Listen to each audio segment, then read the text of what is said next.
I can see how algorithms, for example, on social media are always skewing us towards conflict or tribalism or antisocial narratives of division.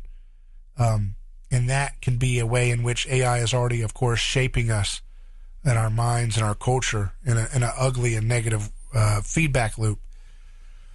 At the same time, it reminded me of a podcast. This idea of AI and people using AI to pit people against us. And I was listening to a podcast by Daryl Cooper, the Martyr Made podcast. He was talking about this history of labor being exploited in America.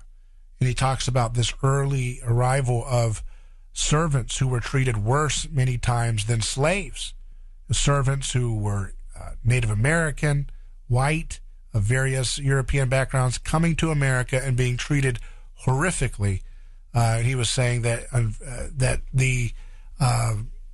that sometimes in certain situations, the African slaves would sometimes, in this twisted way, even though it was worse because they were enslaved and they couldn't get out, and a servant would have a certain period of time of being a servant, that the masters would use and abuse the servants even worse, because it's like the difference between, unfortunately, this is cruel language, we're talking about human beings, but this is what the history of humans has been, that if you're having someone as a servant, you're going to have them for a short time. At some point, you have to release them. Versus if you are going to own someone generationally, then they're going to have more incentive to try to not, destroy the person.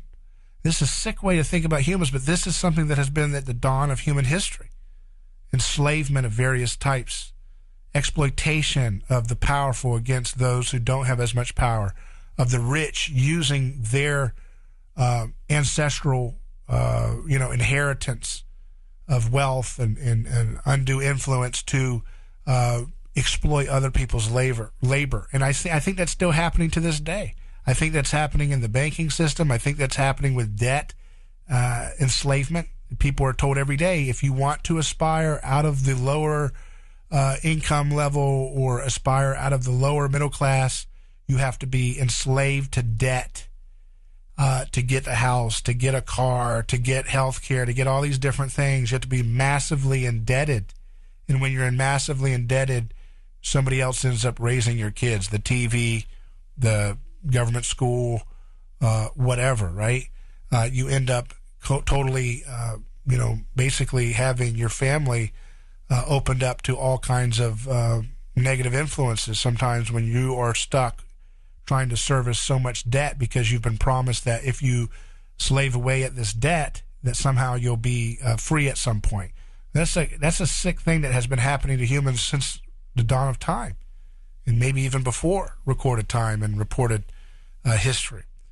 And so when I'm looking at these stories and I'm thinking, in that podcast, he said that it was common for these wicked masters who would own slaves and servants of different races at the same time. Native Americans, white Europeans, Africans, and that they would do things to stoke hatred and division and paranoia between the different people. And I thought, that's exactly what is happening today.